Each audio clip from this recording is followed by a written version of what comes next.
중세 고딕양식 성당 하면은요, 그 하늘 높이 솟은 십자가 탑이 상징인데요. 가장 대표적인 예배당 건물이 독일의 쾰른 성당이에요. 1248년에 건축이 시작되어서 무려 640년 동안 건축되었는데요. 완공 이후에도 여러 사고와 전쟁을 겪으면서 파손되고 수리하고, 이 수리공사가 세상 끝날까지 계속 되리라는 말도 있다는 거예요. 이렇게 대단한 예배당에 높이 솟은 십자가 탑을 세웠다고 해도 그것이 우리를 천국 가게 해주지는 않지요. 예, 근데 그냥 유럽에 가면 전부 다 그 첨탑이 있잖아요. 두오모 성당도 뭐 600년 동안 지었다고 하는데, 화려한 성전을 아무리 높이 짓고 끊임없이 수리해도 우리 영혼의 성전이 중수되고 수리되지 못하면 소용이 하나도 없어요. 보이는 성전 건물보다 보이지 않는 우리 내적인 성전이 더 중요합니다. 오늘은 파손된 성전을 수리하려면 어떻게 해야 되는지 띵크 해보겠습니다. 첫째로, 교훈을 넘어서려는 마음을 수리해야 합니다. 이 교훈, 우리 여호야다의 교훈이잖아요. 4절 5절이에요. 요아스가 제사장들에게 이르되, 여호와의 성전에 거룩하게 하여 드리는 모든 은, 곧 사람이 통용하는 은이나 각 사람의 몸값으로 드리는 은이나 자원하여 여호와의 성전에 드리는 모든 은을 제사장들이 각각 아는 자에게서 받아들여 성전에 어느 곳이든지 파손된 것을 보거든 그것으로 수리하라 하였으나, 자, 요아스가 여호야다가 교훈하는 동안에는 정직히 행했다고 했어요. 그 지난주 2절 말씀이죠. 그런데 3절에서는 그런데 다만 산당들을 제거하지 아니했다고 했습니다. 이건 나시죠? 이것이 1, 2, 3절이 요아스의 결론이에요. 그러면 제거하지 못한 그 요아스의 산당이 무엇일까? 오늘 진짜 한 절 한 절 큐티를 좀 해보십시다. 요아스는 40년이나 나라를 다스렸어요. 다윗만큼 오래 다스렸습니다. 그보다 더 오래 다스린 유다 왕은 3명뿐이에요. 아사, 우시야, 므낫세. 근데 다윗이 행한 일이 성경에 얼마나 많이 기록되어 있습니까?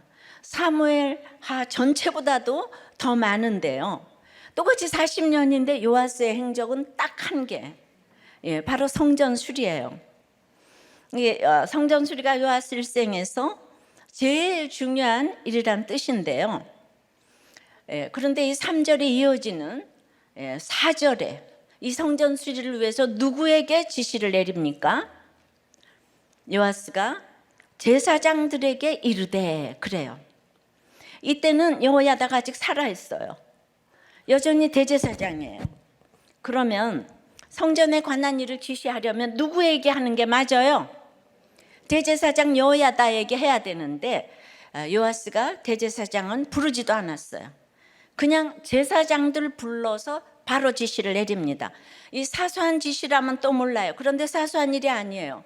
100년이 훨씬 넘는 성전에 파손된 것을 수리하라는 대단히 중요한 명령이에요. 근데 그 방법 또한 보통 일이 아닌데요. 백성이 여호와의 성전에 드리는 3종류의 은을 모아서 그 돈으로 수리를 하라고 해요. 이건 인두세예요. 반드시 성전에 드려야 하는 세인데, 근데 이 헌금을 어떻게 받으라고 합니까? 5절을 다시 보면 제사장들이 각각 아는 자에게서 받아들이라고 합니다. 이렇게 우리가 행간을 읽어야 되는데, 그때는 아달랴의 박해로 사람들이 성전에 가지도 않아. 그리고 헌금도 안 해. 그러니까 핍절이 되어서 제사장들이 자기 아는 사람들 찾아가서 성전세를 받아서 살았나 봐요. 물론 제사장도 오랫동안 방치되어 파손된 성전을 수리하는 목적을 위해 헌금을 거두러 다닐 수 있어요. 근데 이것을 제사장들의 대장인 여호야다와 상의도 하지 않고 진행하는 거예요. 이게 잘못이에요. 이 성전에서는 제일 질서가 대제사장이잖아요. 질서를 깨트리는 거잖아요. 요아스가 여호야다의 교훈을 받는 동안에는 여호와께서 보시기에 정직히 행했다고 했는데, 이때 이미 그 교훈에서 떠나려고 움직이기 시작했어요.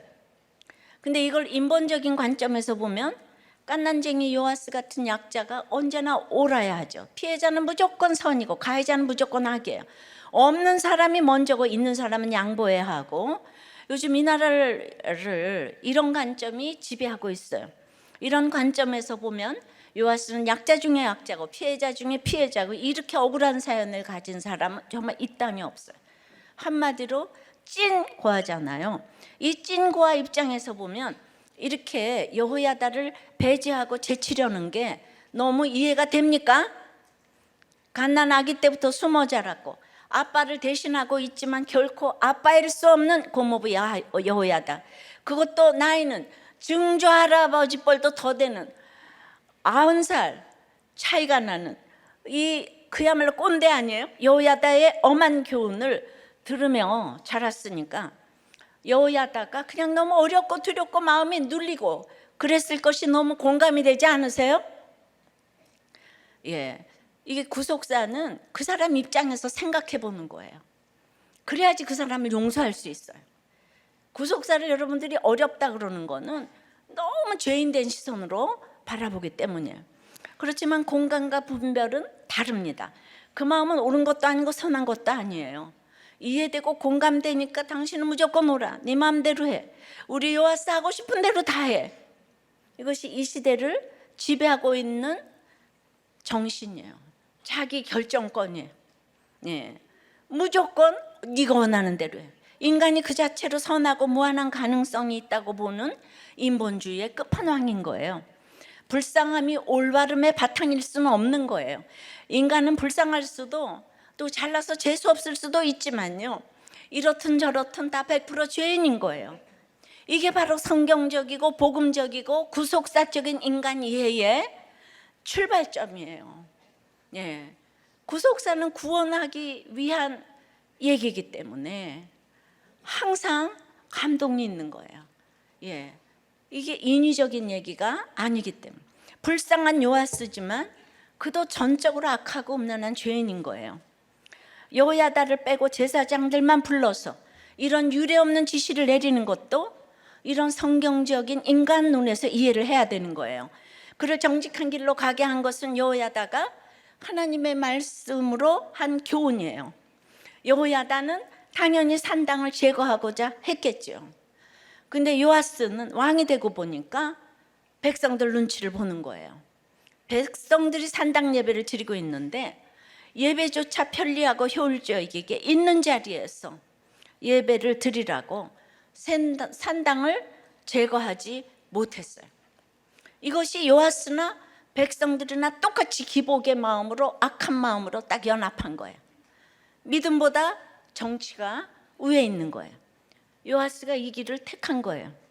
그런데 그랬더니 점점 인기가 높아지는 거예요.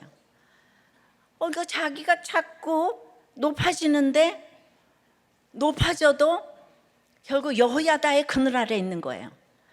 여호야다가 자기 생명의 은인이고 혁명의 주인공이고 자신에게 왕자를 되찾아준 영웅이에요. 너무 감사하죠. 근데 사람이 말이야, 그 자리에, 왕의 자리에 있고 보니까 지난주에 말씀이 들리기가 하늘의 별 따기라 그랬잖아요. 그 자리가. 그러니까 자꾸 내가 아무리 잘나도 여호야다 밑에 있는 것 같은 생각에 고구마 먹은 것 같이 답답합니다. 그러면서 찐고하라는 자기 처지 때문에 그저 자기 연민이 자꾸 커지고 피해식이 올라오고, 이것이 열등감이 되고 시기와 질투로 변해서 야망이 올라가고 자존심이 나오고 이러니까 권위주의에 휩싸이게 돼요. 결론은 뭡니까? 여호야다를 제껴야겠다. 예, 입니다. 근데 아직 힘이 부족해요. 그러니 겉으로는 교훈을 받는 척합니다. 묻는 척하고 듣는 척하고 순종하는 척해요. 하지만 속은 정반대죠. 그래서 칼을 가는 거예요. 두고 보자. 때가 되면 반드시 꺾으리라. 그래서 아무도 하지 않은 공격을 혼자 다 받고 혼자 화내고 혼자 일을 갈아요. 인간이 이렇게 악하고 어리석습니다. 찐고하라고 여기서 예외가 될 수가 없어요. 한국인들이 민족성이 안 좋다 그랬잖아. 한국인들의 이 제끼고자 하는 민족성으로 1년에 한국에서 무고죄로 고발되는 건수가 일본에 비해 인구수를 감안하면 무려 500배가 넘는다는 거예요. 보이스피싱 피해도 아시아에서 가장 많다고요. 잘 속이니까 그렇게 또 잘 속아요. 예, 뛰는 놈이에 나눔 놈이 똑똑하죠. 근데 요아스는 산당 제사를 없애지 않아요. 이것이 요아스의 산당이에요. 지금 이게. 그러니까 그 엄청 믿음 좋아 보이는 모든 사람들을 만족시킬 수 있는 성전 수리 카드를 꺼내 들은 거예요. 여호야다에게 잘 보이고자 하면서 그러나 여호야다를 배제했어요. 그동안 감춰뒀던 발톱을 드디어 드러낸 사건이에요. 그런데 제사장들이 이걸 다 알아요. 여호야다에게도 보고를 했을 테고요. 여호야다도 요아스의 이런 모습을 다 압니다. 그러니 이 일을 도와줄 수가 없어요. 망하는 길인 걸 알거든요. 그렇다고 대놓고 반기를 들 수도 없어요. 지금 이 나라의 지조는 요아스고 자기는 성전의 이건데, 그래서 그 요아스는 질서를 깨뜨렸지만 여호야다는 질서를 깨뜨릴 수가 없어요. 그래서 제사장들은 왕명을 수행하지 않고 가만히 있는 거예요. 명분은 있는데 실행할 수가 없는 거예요. 제사장들이 그렇게 성전 수리 헌금 거들어 댕기는 게 공적으로 말이 안 되는 거예요 지금. 그러니까 예를 들면 입시가 코앞인데 고3들 보고 다 나와서 매주일 장애 부인 사랑부를 도와라 그러면 명분이 너무 있잖아. 사랑부 도우라. 근데 실제 실천은 하기 힘든 명령인 거예요. 지금의 명령이 그런 거예요. 그러니까 시간이 흐르는 거예요. 요아스도 알고 있어요. 그런데 뭐라고 야단을 치기에는 아직 힘이 부족해요. 때를 기다리는 거예요. 드디어 때가 왔다고 판단합니다. 6절에 요아스 왕 제23년에 이르도록 제사장들이 성전에 파손한 데를 수리하지 아니하였는지라. 완전히 배째라 아닙니까? 요아스 왕이 대제사장 여호야다와 제사장들을 불러 이르되 너희가 어찌하여 성전에 파손한 데를 수리하지 아니하였느냐? 요아스가 왕이 된 지 23년이니까 이제 30살이 되었잖아요. 그런데 성전 수리 명령은 언제 내렸는지 몰라요 지금. 하여튼 23년이 되도록 지금 전부 다 요아스의 영도 쓰지 않고 그때가 너무나 난세가 돼가지고 그새 역대기에 보면 여호야다의 도움으로 왕비도 2명이나 두었대요. 자녀도 낳았어요. 그럼 이제 왕실도 자기 손에다 들어왔어요. 여호야다 없이도 국정이 돌아가게 된 거예요. 그러니 이제 제사장들에게 눈을 딱 돌리고 소집해요. 그런데 그때와 달리 이번에는 대제사장 여호야다도 함께 부릅니다. 그리고 혼을 내요. 왜 왕명대로 파손된 성전을 수리하지 않았느냐고 책망합니다. 근데 역대하에 보니까요, 이 말을 여호야다 한 사람에게 했다고 해요. 무슨 말이에요? 제사장 다 불러놓고 그들 앞에서 그들의 대장 여호야다를 꾸중했다는 거예요.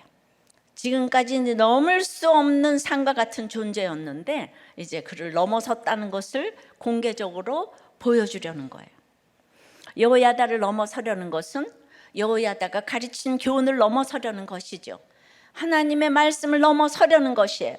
자기 마음대로 하고 싶은 거예요. 나는 가수다가 아니고 나는 왕이다. 왕답게 살아야 되겠어. 이것이 성전수리 그렇게 외치는 요아스의 속마음이에요. 기가 막힌 일이죠. 눈에 보이는 성전을 아무리 잘 만들고 잘 수리하면 뭐합니까? 하나님이 거하시는 진짜 성전인 자기 마음은 이렇게 하나님을 제끼려고 하는데요. 하나님은 우리 마음을 성전 삼아서 우리 안에 거하시려고 하는데 우리는 자꾸만 떠나려고 하는 거예요. 이렇게 하나님의 말씀을 넘어서려 하고 하나님을 넘어서려 하는 마음이 파손된 성전이에요. 이 내적인 성전이 우리가 수리해야 할 진짜 중요한 성전인 거예요. 파손된 우리 마음을 수리하지 않으면 아무리 외적으로 화려한 업적을 가지고 육의 성전을 수리해도 무너지고 마는 것입니다. 적용 질문이에요. 요아스처럼 약자나 피해자가 무조건 선하고 옳다고 생각하지는 않습니까? 여러분은 어디에 열등감을 느낍니까? 내가 넘어서고 싶고 제끼고 싶은 사람은 누구입니까? 속으로 칼을 갈고 있는 일은 없습니까? 예, 구속사는 인간이 이해예요. 예, 누구를 욕하는 게 아니에요.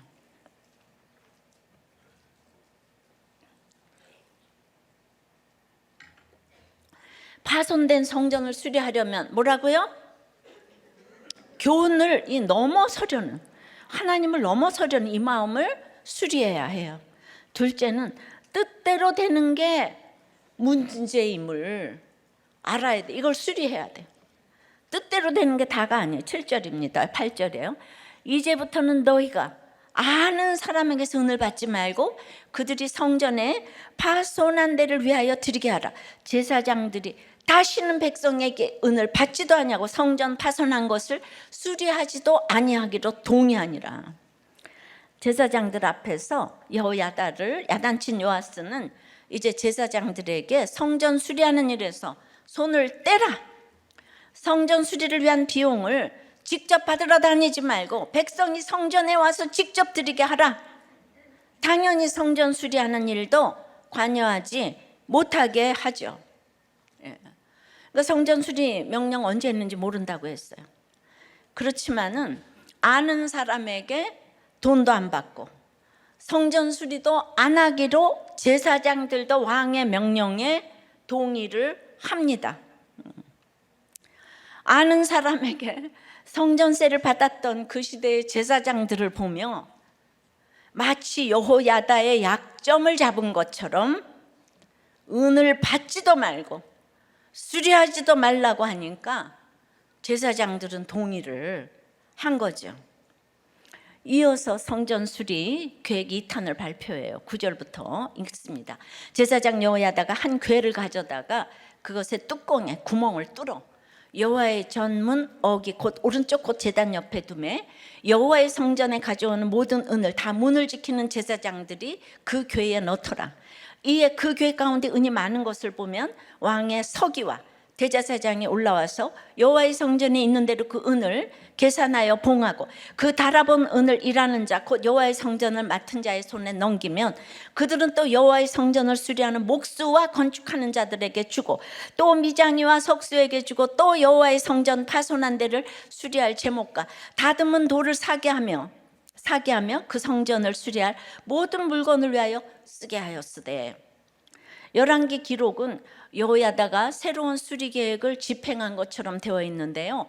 역대기는 이 계획을 주도하고 지시한 사람이 요아스라는 걸 분명하게 알려줍니다. 그러니까 요아스가 여호야다를 혼내면서 새로운 계획을 지시했고 여호야다는 요아스의 지시에 순종해서 이행한 거예요. 새로운 계획은 백성이 직접 은을 성전에 둔 궤에 드리게 하는 거예요. 궤가 차면 모인 은이 얼마인지 계산해서 봉하는데요. 지금 그 일도 대제사장 혼자 하는 게 아니라 먼저 왕의 서기가 주도를 하죠. 그죠? 왕의 서기는 요아스의 부하예요. 대제사장은 명분상 들어가 있는 거예요. 그 돈을 받는 사람도 제사장 중 하나가 아닙니다. 일하는 자, 여호와의 성전을 맡은 자라고 했는데요. 이것도 요아스가 특별히 임명한 왕실 관원이에요. 그러니까 여호야다의 그것이 이제 낮아지고 왕권이 강화가 된 거죠. 이들이 돈을 받아서 수리공사를 할 작업자들에게 직접 주는 거예요. 그럼 작업자들이 알아서 재료를 구해서 수리공사를 하는 거예요. 그런데 이 계획이 너무 진행이 잘 되는 거예요. 역다에 보면 수리하는 공사가 점점 진척되었다고 해요.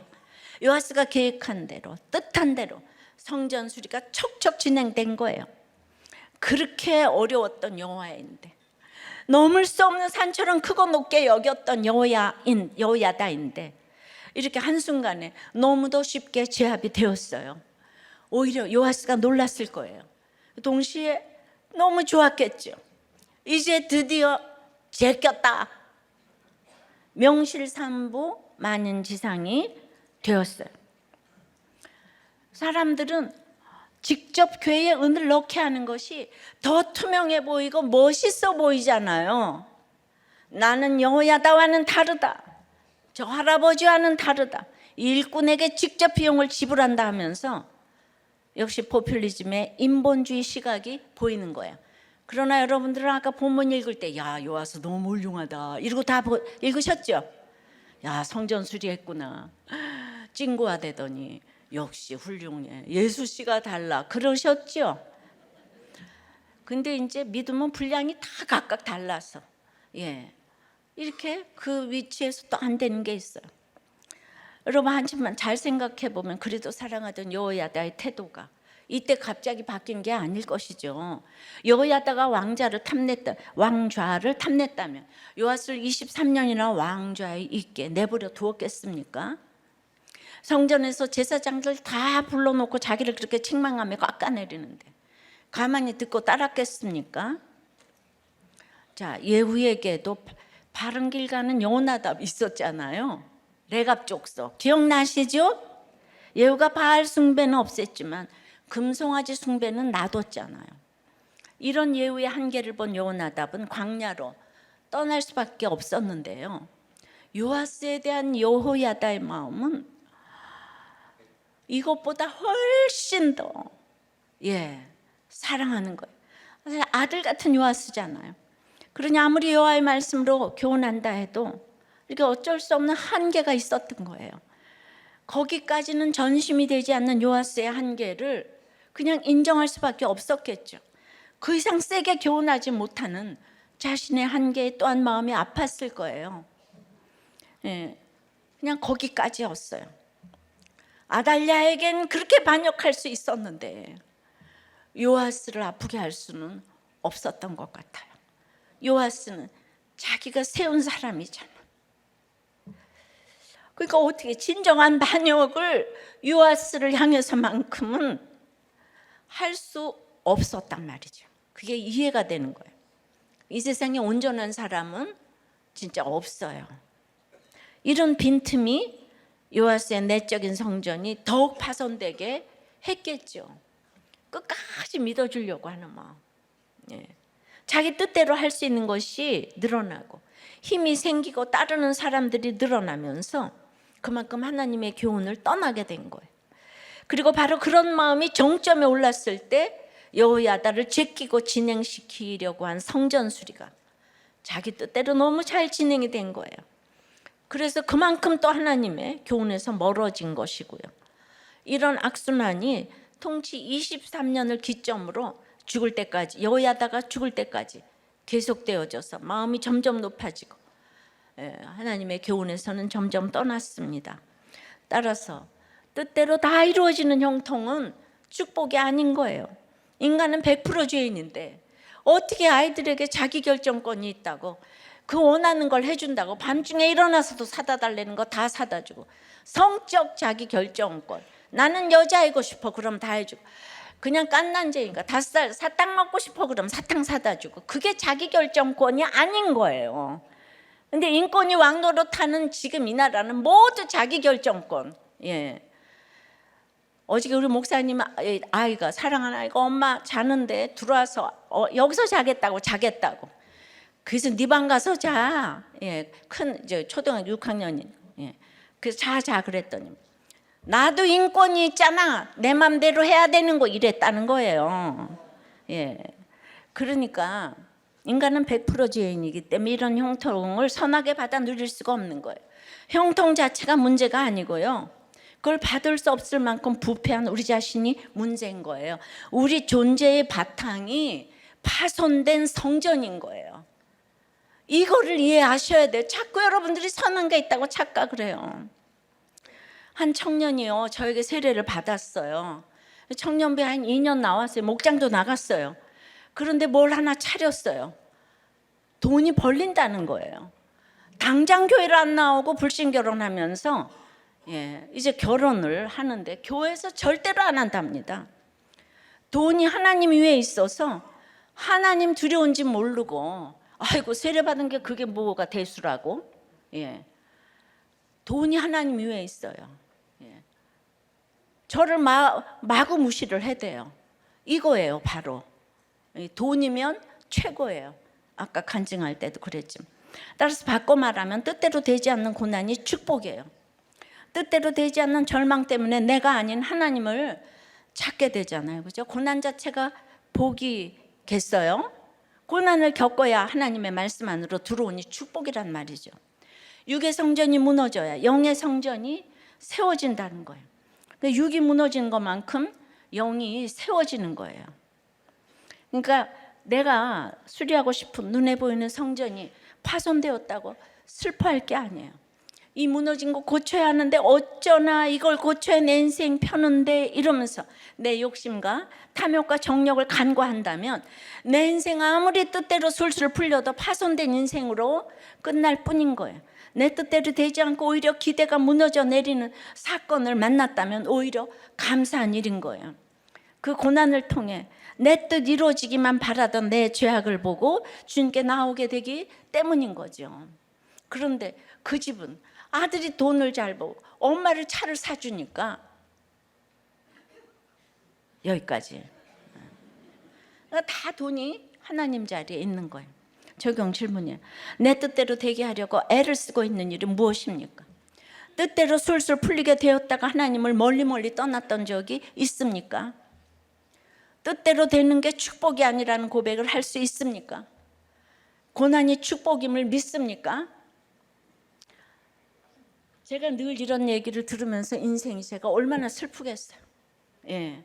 어저께까지 그렇게 좋다 그러는데 뭐가 잘 되면 다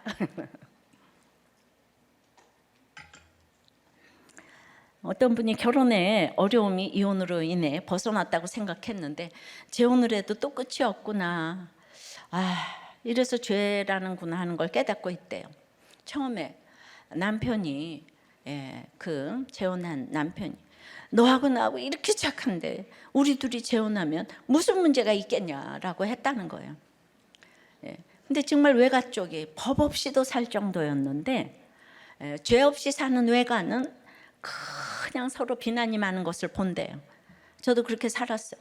근데 친가 쪽은 크리스찬이지만 도덕적인 죄가 많아요. 그런데 서로 만나면 비난을 하지 않아요. 제가 이혼할 때 우여곡절 끝에 아이들이 아빠에게 가게 되었는데 아빠가 좀 폭력적이었어요. 차라리 폭력적인 아빠에게 잘한 것이 위선적인 저 밑에서 자라게 한 것보다 더 나을 수 있음이 깨달아졌어요. 그래서 지난주에 딸과 카페에서 얘기를 하다가 네가 정말 아빠랑 사느라 고생을 했는데 그래도 하나님이 보시기에 엄마가 더 악해서 아빠랑 같이 지내게 한 것이 주님의 뜻이었다고 말하면서 많이 울었다 그래요. 이제 객관적으로 보니까 친정엄마를 보면 저의 그런 모습을 이렇게 직면하는 것 같아서 그렇게 법 없이도 사는 친정엄마를 보면 너무나 불편할 때가 있는 거예요. 이제 구속사 쪽으로 이렇게 보는 거예요. 자, 파손된 성전을 수리하려면 첫째 뭐예요? 교훈을 넘어서려는 내가 하나님인 거죠. 그 마음을 수리해야 하는 거예요. 두 번째는 뜻대로 되는 게 문제임을 또 수리해야 되는 거예요. 그러려면 셋째는 원칙을 지켜야 하는 거예요. 13절 14절입니다. 큐티를 이렇게 좀 해보세요. 여호와의 성전에 드린 그 은으로 그 성전에 은대접이나 불집게나 주발이나 나팔이나 아무 금그릇이나 은그릇도 만들지 아니하고 그 은을 일하는 자에게 주어 그것으로 여호와의 성전을 수리하게 하였으며 은대접, 불집게, 주발, 나팔, 금그릇, 은그릇 등은 모두 성전에서 예배드릴 때 사용하는 집기예요. 이게 다 불과 물과 피와 재물 등을 다룰 때 쓰는 도구이기 때문에 쉽게 파손되었어요. 그래서 계속 만들어주고 관리해줘야 했지요. 그런데 요아스는 이런 예배 물품들도 만들지 못하게 했어요. 그 돈 있으면 성전 건물 파손한 데를 수리하는 데 쓰라.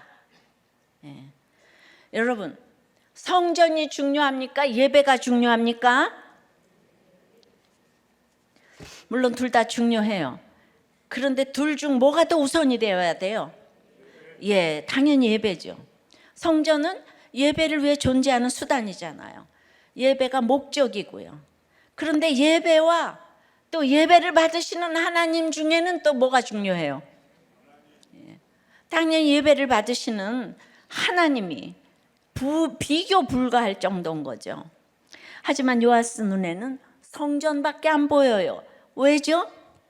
세상에 보여줄 자기 업적이 필요하잖아요. 이게 있어야 이전 왕들과도 차별되고 여호야다도 확실히 넘어설 수 있다고 생각하기 때문이죠. 여호야다를 이길 수 있는 길은 이 성전 수리. 이 성전 수리는 약 130년 전 솔로몬이 성전을 건축한 후에 처음 있는 기념비적인 업적이에요. 지금 이게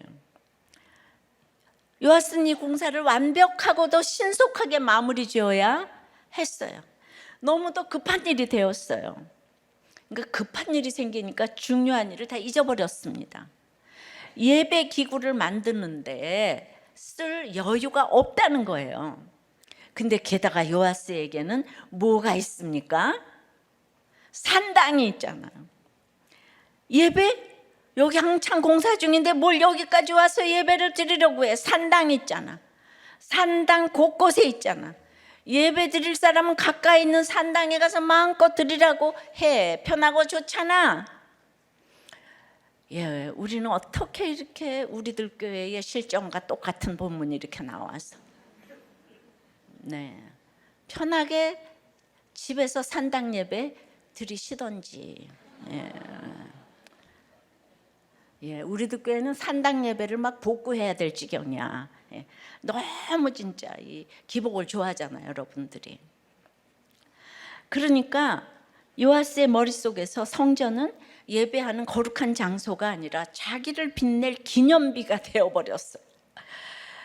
그러니까 예배는 성전에서 드려야 하고 성전은 다른 게 아니라 예배 드리는 곳이라는 원칙을 깨뜨렸어요. 누구보다도 앞장서서 원칙을 지켜야 할 왕이 지금 스스로 원칙을 어겼어요. 그런데 이게 또 다가 아니에요. 15절에요. 또 그 은을 받아 일꾼에게 주는 사람들과 회개하지 아니하였으니, 회개 카운트해야 되는 거잖아요, 그죠? 이는 그들이 성실히 일을 하였습니다. 요아스는요, 성전 수리에 쓰인 은을 회개하지 않았어요. 회개 말고 회개. 이유가 있죠. 은을 쓰는 사람들이 뭐라고 그랬어요? 성실히 일을 했기 때문에 회개하지 않았대요. 그러니까 이 도덕적인 책이 아니잖아요. 믿을만하게, 진실되게, 정직하게, 양심껏 예산을 집행했기 때문에 내가 그들을 믿어서 회개하지 않았대요. 이게 얼핏 들으면 너무나 멋진 리더 같잖아요. 직원을 믿어주는 사장님 같잖아요. 쪼잔하게 굴지 않고 대범하게 일을 맡길 줄 아는 아주 매력적인 상사 아니겠습니까? 근데 나이 많아 꼰대 같은 대제사장 여호야다와는 비교가 안 된다고 이제 칭송하는 사람들도 많았을 거예요. 그냥 여호야다만 생각하면 고구마 딱 얹혔어.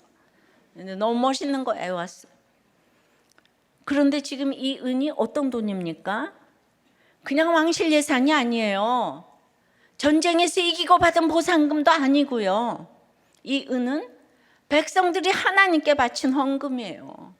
그냥 돈이 아니에요. 하나님의 것으로 구별된 돈이에요. 성물이에요. 아까 우리 자매가 간증하는데 그 고난을 겪고 난리 치고 그리고 그냥 처음으로 신앙 고백으로 11절 했다 그러잖아요. 신앙 고백이 신앙 고백.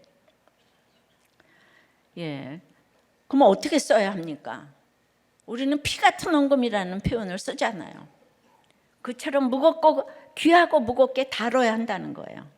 그러면 어떤 원칙이 생기겠어요?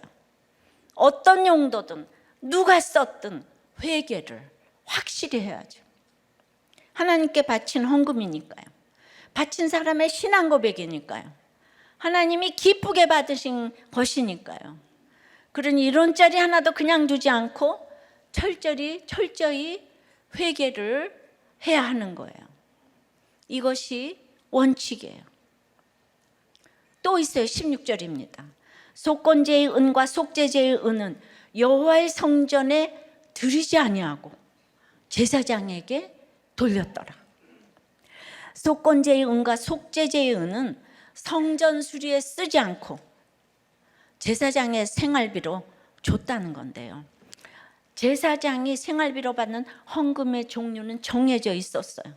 속건제와 속죄제의 경우 제물의 일부를 제사장들이 성소 안에서 먹는 게 원칙이었어요.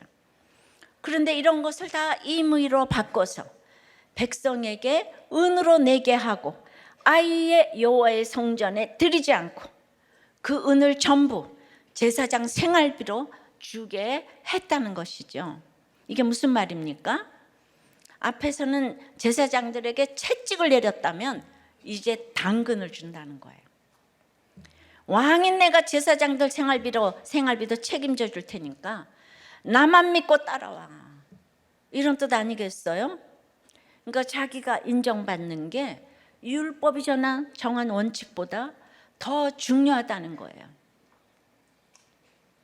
아무리 성전 수리 빨리 완벽하게 하면 뭐합니까? 솔로몬이 지은 성전 원상태로 돌려놓는다 한들 어디에 쓰겠어요? 이렇게 원칙을 무시하며 지키지 않는 마음인데요. 건물을 번듯하게 수리했다 해도 진짜 성전인 자기 마음은 세상적인 가치관에 좀이 먹어서 다 파손된 채로 방치됐는데, 방치하고 방치되고 그렇습니다. 그래서 우리가 진짜로 힘써야 할 파손된 성전 수리는요, 우리 마음을 수리하는 거예요. 그리고 그 첫걸음이 바로 원칙을 지키는 거예요. 사소한 원칙이라도 그 질서를 귀하게 여기고 지키는 것이 파손된 내 영혼을 수리하는 첫째 단계인 거예요. 밤낮 역할에 순종하라 그랬어요. 이게 원칙이에요. 여자의 머리 남자고 남자의 머리가 그리스도. 이 원칙을 지켜야 다 잘 돌아가는 거예요. 그런데 우리들 교회가 처음부터 지금까지 예배와 양육과 교육과 행정과 재정과 선교 등 모든 면에서 원칙을 지키고자 했어요.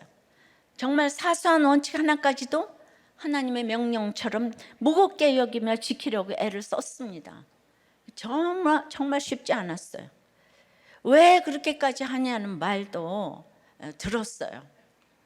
그럼 훗날 우리도 교회가 어떻게 원칙을 지켰는지 이제 다 여러분들이 알 날이 올게 될 거예요. 하지만 여러분들이 아무것도 몰라도 그런 시간들과 노력들을 하나님이 다 귀하게 봐주셨어요. 하나님이 다 안다가 여호야다의 뜻이잖아요. 하나님이 다 알아서 여기까지 오게 해주셨어요. 전 이 정부가 새로운 저출산 정책으로 육아휴직 시에는 부부 월 최대 450만 원까지 준다고 하니까 반갑기가 그지없어요. 그러나 거꾸로 생각하면 그런 산모에게 육아휴직을 줘야 하는 중소기업들은 여자들을 채용하기가 얼마나 부담이 되겠습니까? 낙태법, 차별금지법, 동성혼 등은 허용해서 아이 낳는 거를 원천지금 봉쇄하고 있잖아요. 이게 원칙인데, 그런데 그러면서 돈을 준다 한들 이게 눈 가리고 아웅이라는 거예요. 호미로 막을 것을 가래로 막아도 안 되는 거예요. 그러니까 원칙은 이를 닦아야지 건강해지는데 밤낮 사탕 주고 괜찮아 이건 거예요. 그래서 저는 원칙 우리들 교회 그런 인기 전술을 안 쓰고 우리들 교회가 돈 주지 않아요. 그래도 다 원칙을 지키니까 다들 결혼하고 아이 낳고 낙태 안 하고 이혼 안 하고 적용을 하지 않습니까? 다 똑같은 거예요. 동정을 하고 그러면 안 되는 거예요. 그러니까 가장 큰 원칙은 하나님의 원칙이고 하나님의 사람 살리는 원칙이 가장 무서운 거예요. 하나님 두려운지 모르면서 이렇게 돈을 많이 벌면 뭐 하겠어요, 그죠? 굉장히 무섭지 않아요? 근데 무서운 걸 모르는 거예요, 지금. 하나님보다 내가 돈 버는 게 위에 있는 거예요. 그래서 결과적으로 하나님의 성전인 우리 한 사람 한 사람, 한 가정 한 가정이 회복되니까 나코의 가정과 교회가 중수된 줄 믿습니다. 강남 한복판, 판교 한복판에서 이게 지금 열매로 보여지고 있어요. 정말로 처음 오실 때 다 파손된 성전으로 오셨는데 붙어만 계시니까 하나님이 싹 수리해 주신 가정이 한두 가정이 아니죠. 파손된 성전을 수리하라. 이 귀한 역사가 계속되기를 축복합니다. 적용 질문이에요. 평소 원칙을 지키는 게 편합니까? 내 맘대로 하는 게 편합니까? 아주 우리들 교회는 골이 복잡해. 하려는 게 많아. 예. 그래서 내 맘대로 먹고 자고 이래야지. 자, 사소하게 여기며 잘 어기는 원칙은 무엇입니까?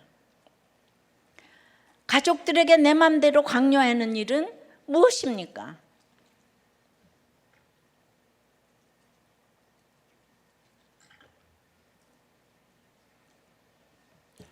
네, 이분은 어릴 때부터 어머니가 그렇게 기뻐하는 아들이었대요. 성적을 잘 받아오고 주변 친척이 사람들에게 인정을 받게 되면서 이분은 그 기대대로 S대에 수석을 입학을 하고 졸업을 하고 아주 유수한 회사에서 지금이 중요한데 이게 중요한데 지금의 아내를 만나 동거하게 되었는데 제 자존심에 자식이 있는 그것도 연상에 그것도 이혼녀라는 사실을 누구에게도 알리지 않고 숨어 지니며 살아왔어요. 저의 체면이라는 이 죄패가 너무 커서 회사와 가족에게 매일매일 거짓말을 일삼으며 총각 행세를 하던 중에 이게 있잖아요. 둘이 아무리 좋아도 공동체 생활을 못하니까 이게 사람은 사회적 동물이에요. 그러면서 그런 중에 목사님의 책을 보면서 이런 공동체가 진짜 있나? 그래서 내게는 이 땅에서의 마지막 도피처라는 생각이 돼요. 우리들 교회를 아내와 함께 찾아갔어요. 근데 와서 교회 등록을 해야 되는데 등록부 앞에서 또 숨기려는 왜냐하면 지금 결혼을 안 했잖아요, 그죠? 거기서 이제 또 죄인의 모습을 봤는데 성령의 상소라는 주일 설교에서 최고의 상급 기관인 하나님께 부르짖으며 이 죄인을 살려달라는 회개의 마음으로 교회에 저만 우선 등록했어요. 그래서 이제 그야말로 목장에 갔는데 그 목장에서 나누어지는 주제가 아파트 이사, 자녀 이야기 나와 상관없는 나눔을 하니까 나는 간절히 살기 위해서 목장에 나왔는데 맨 처음에는 이 나눔에 실망이 되었다는 거예요.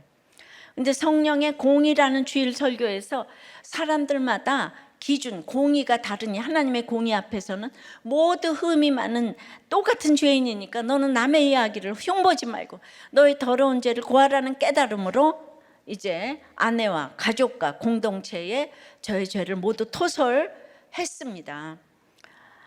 저의 성공적인 결혼을 통해 집안을 일으키고자 자랑 삼고자 기대했던 어머니에게는 해와 달과 별이 떨어지는 사건이었는데요. 그러나 저의 걱정과 우려와는 달리 그동안 마음고생 너무 많았다고 식구들이 아내를 따뜻하게 맞아 주셨다는 거예요. 네, 생각을 해봐도 기가 막히지 않아요? 예. 연상에, 이혼녀에, 자식까지 있어. 예. 그러니까 그렇게 공부 잘하는 거 원하지 말아요. 예. 목적이 이타적이어야 돼. 주님 만나는 게 최고인 거. 그래서 이제 여기 와서 결혼을 이제 조촐하게 스몰 웨딩으로 상견례로 이제 끝나려고 했는데 그 그냥 하나님 앞에 사람들 앞에 선포와 언약으로 예식을 진행하자는 목장의 권유로 상상도 할 수 없었던 결혼식을 교회에서 올리게 되면서 그동안의 양육을 하고 받았던 목장 식구, 양육 교사, 선생님 등 100여 명이 홀을 꽉 채워주셨다는 거예요. 교회에 늦게 등록한 제 딴에는 열심히 보이지 않던 아내에게는 직장 내에서 그동안 이혼 사실을 숨겨 지내온 많은 여직원들이 자신도 언니와 같은 상황으로 힘들게 지내왔다며 돌싱의 아픔을 오픈하며 아내로부터 복음을 듣기 시작했어요. 요즘은 제가 저 힘을 빼고 하나님이 일하시는 것을 목격하고자 전심으로 기도하며 주일학교 봉사와 띵크트립을 신청하게 되었습니다. 여러분들 고난도 이런 고난이 장르와 종류별로 다 다르죠. 이 파손된 성전을 너무나 잘 수리해 가고 계시다고 생각이 됩니다. 그러니까 이제 구속사라는 것이 나를 살려주는 얘기인데, 이렇게 죄 가운데 있거나 뭐가 가지고 있으면은 이게 사람 살려주는 얘기가 구속사 얘기인데 내 얘기만 들으면은 고구마 같다는 거예요. 그래서 이제 떠나고 싶다는 거예요. 구속사는 살리는 얘기지 죽이는 얘기가 아니에요. 아셨어요? 그러니까 지금 요아스 같으면 여호야다가 그렇게 고마운데도 자기가 왕이 되니까 떠나고 싶지 않아요. 그러니까 지금 뭐가 좀 있다고, 무슨 돈이 있고 뭐가 있다고 그렇게 지금 떠나고 싶으세요. 말씀 맺어요. 파손된 성전을 수리하라는 교훈을 넘어서려는 이 마음을 수리해야 돼요. 뜻대로 되는 게 문제임을 알고 수리해야 되는 거예요. 그러려면 원칙을 지켜야 되는데 오늘 이 모든 것이 은혜 아니면 내가 설 수가 없어요. 여호야다도 요아스도 은혜가 아니면은 아무도 설 수가 없어. 찬송하고 기도합니다.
오늘 교훈보다 이렇게 넘어서려는 그 마음을, 내가 하나님보다 높아지고자 하는 그 마음을 수리하게 해달라고 기도하십시다.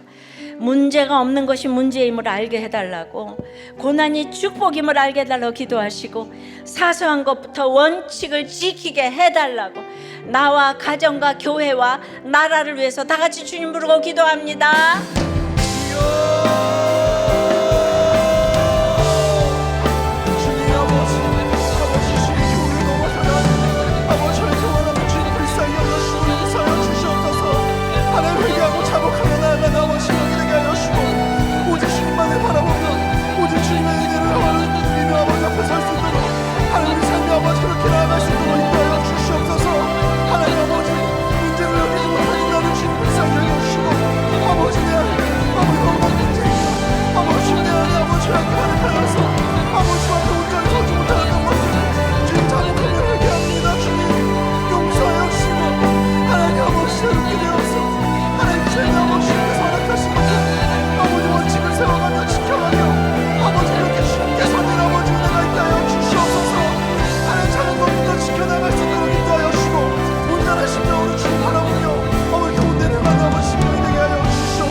주님, 요아스의 이 교훈을 넘어서는 이런 마음을 보았어요. 우리가 그 인생을 지금 묵상을 했는데 요아스를 생각하니 참 인생이 슬픕니다. 요아스라고 그러고 싶어서 그렇겠습니까?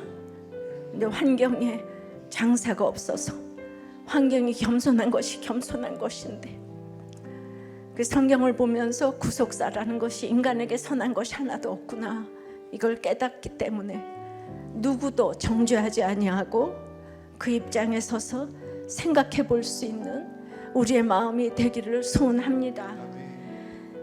참으로 여러분 가운데도 제가 좋은 것은 알지만 정말 부담스럽고 왠지 야단 맞는 것 같고, 그래서 교훈을 넘어서는데 여러분의 성전 수리는 잘 되고 있기 때문에 떠나겠다고 합니다.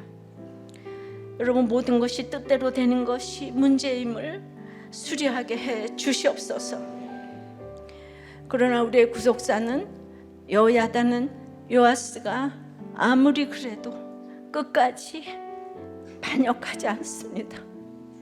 주님, 여러분들이 무슨 말을 하든 제가 여러분들을 끝까지 사랑하게 해주시옵소서. 바로 이것이 주님의 십자가 사랑 아니겠습니까? 자꾸 손가락으로 어떻게 네가 그럴 수가 있어가 아니라, 여호야다야말로 요아스를 왕을 세운 사람이고 평생을 돌봐주었는데 우리가 무슨 할 말이 있겠습니까? 주님, 이렇게 끝까지 우리의 성전을, 정말 파손된 성전, 내가 파손된 이 성전이라는 거 알고 수리하기를 원합니다. 나에게 사랑이 없는 이 마음을 수리하기를 원해요. 이것만큼은 안 될 거야 하는 마음을 수리하기를 원해요. 여호야다도 100% 죄인이고 요아스도 죄인인데, 믿음의 분량이 조금 더 나은 사람이 안 그런 사람을 감싸고 품고 가야 하는 것이, 그것이 성전을 수리하는 비결, 파손된 성전을 수리하는 비결인 줄 믿습니다.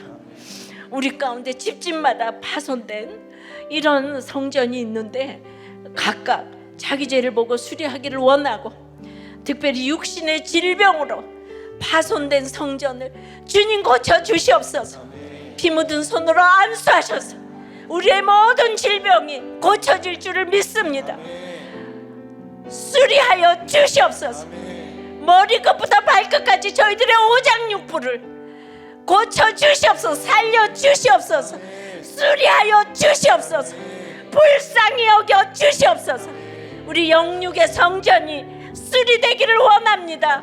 주여 살려 주시옵시고, 우리가 가는 그 TT 곳곳 우리 청년부 아버지 하나님, 모든 이 아버지 하나님 가는 곳곳에 그 성전이 수리될 수 있도록 역사하여 주시옵소서.